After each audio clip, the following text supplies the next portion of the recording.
నీళ్ళు ఎత్తకుండా ఎందుకు కలెక్టర్ గారు నిన్న తూములు మూసిండ్రు నీళ్ళు ఇయ్యమని కలెక్టర్ గారు ఎందుకు చెప్పిండ్రు? కలెక్టర్ చెప్పింది తప్ప, జూలై 13 నాడు మంత్రులు చెప్పింది తప్ప? క్షమాపణ చెప్పండి. మరి మీ చేతగాంతనం వల్ల, మేము సకాలంలో మోటార్లు మరమ్మతు చేయకపోవడం వల్ల 10 మోటార్లు నడపలేకపోతున్నాం, తప్పైందని క్షమాపణ కోరండి రైతాంగాన్ని. రైతులకు ఇన్పుట్ సబ్సిడీ, మరి ఆ క్రాప్ హాలిడే ప్రకటించి డబ్బులు ఇవ్వండి రైతులకు. ఏం పిచ్చి తుగ్లక్ చర్యలేంది ఇది? తుగ్లక్ ప్రభుత్వం లాగా ఉన్నది. మంత్రులు పోయి ఇస్తామంటారు, కలెక్టర్ ఇయ్యమంటారు. What is this? It's a joke. చిన్నపిల్లలు ఆటలాగా చేస్తూ ఉన్నారు మీరు ఈరోజు రాష్ట్రాన్ని.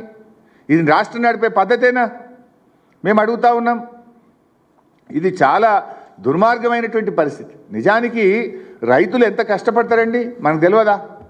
ఒక ప్రభుత్వానికి ఈ రకంగా వ్యవహరించేది. రైతులు ఎప్పుడైనా బోర్ ఎండిపోతే, తప్పిపోయి ఒక రైతు బోర్ ఎండిపోతే నీళ్ళ కోసం రకరకాల మార్గాలు ఎత్తుక్కుంటాడు. ఇంకో బోర్ వేస్తాడు, బోర్ను లోతు కొడతాడు, లేదంటే పక్క రైతు దగ్గర బోర్ను లీజుకు తీసుకుంటాడు.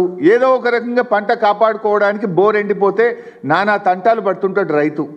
లేదా పక్కన ఓ కాలువలనో చెరువులనో నీళ్లుంటే కిలోమీటర్ దూరం పైపులేసి, రబ్బర్ పైపులేసి నీళ్లు తెచ్చుకొని పంటల్ని కాపాడుకునే ప్రయత్నం చేస్తాడు, తపన పడతాడు రైతు. ఒకవేళ కరెంటు పోతే, కరెంటు సరిగా రాకపోతే డీజిల్ ఇంజన్ పెట్టుకోనన్నా పంటను కాపాడుకునే ప్రయత్నం చేస్తాడు రైతు. మనం చూస్తున్నాం, నిన్న మొన్న కూడా వర్షాలు పడకపోతే ట్యాంకర్ తీసుకుపోయి ట్యాంకర్ ద్వారా నార్లకు నీళ్లు పోసి నారును కాపాడుకునే ప్రయత్నం మనం చూస్తున్నాం. కొన్ని చోట్లయితే బిందెలతో, సీసాలతో పత్తి మొక్కలకు చుక్క చుక్క నీళ్ళేసి పంటను కాపాడుకోవడానికి తెలంగాణ రైతులు ఎట్లా తపన పడుతుంటారో మనం చూస్తూ ఉంటాం. అంటే తెలంగాణ రైతు నీళ్ల కోసం తపన పడేటువంటి సోయి పోరాటం ఈ రేవంత్ రెడ్డికి లేదు. రేవంత్ రెడ్డికి ఉండుంటే దేవాదుల దగ్గర ఇన్ని నీళ్లు విడిచిపెట్టడు, ఒడిసి పట్టేస్తుండేవాడు. ఇలా తెలంగాణ రైతు ఎంత కష్టపడుతుండో నీళ్ల కోసం, ఎంత తపన పడుతుండో అనేటువంటిది రేవంత్ రెడ్డికి అర్థమైతలేదు. ఇలా 6 గ్యారెంటీల విషయంలోనో, అనేక సంక్షేమ పథకాల అమలు విషయంలో ఎట్లయితే రేవంత్ రెడ్డి గారు వాయిదాలు పెట్టుతున్నాడో, ఇవాళ నీళ్ల ఎత్తిపోత విషయంలో కూడా వాయిదాలు పెడుతున్నాడు. అరే 10 మోటార్లు నడపవా అంటే 5 నడుపుతా, 7 నడుపుతా. ఈ వాయిదాలేంది?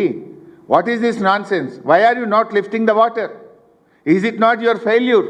నీ చేతగాంతనం వల్ల, నీ నిర్లక్ష్యం వల్ల, నీకు రైతులకు ఉండే సోయి చిత్తశుద్ధి లేకపోవడం వల్ల ఇవాళ నీళ్లు కిందికి జారవిడుస్తూ ఉన్నావు. ఈడ ఏ ఎన్డీఎస్ఏ ఉంది? కాళేశ్వరం మీదనే మా మీద పడేడ్చినవు. ఏమనంటే ఎన్డీఎస్ఏ అని బీఆర్ఎస్ మీద బుర్ర తెల్లడానికి చిల్లర రాజకీయాలు చేసినావు. ఇక్కడేమి రాజకీయం? ఈడేం అడ్డం వచ్చింది?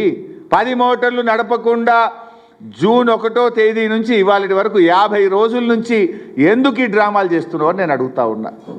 అంటే దేవాదుల విషయంలో నాటి నుంచి నేటి వరకు కాంగ్రెస్ పార్టీది ద్రోహమే. 2011లో దేవాదుల టనల్ కూలిపోతే 3 ఏళ్ళు దేవాదుల ప్రాజెక్టును పట్టించుకోకుండా మూలకు పడేసిందే కాంగ్రెస్ పార్టీ. దాన్ని పట్టించుకొని పూర్తి చేసింది బీఆర్ఎస్ పార్టీ. ఇవాళ నీళ్లుండగా కూడా ఇది కేవలం మీ నిర్లక్ష్యం వల్లనే తప్ప ఇంకోటి కాదు. ఎలినినో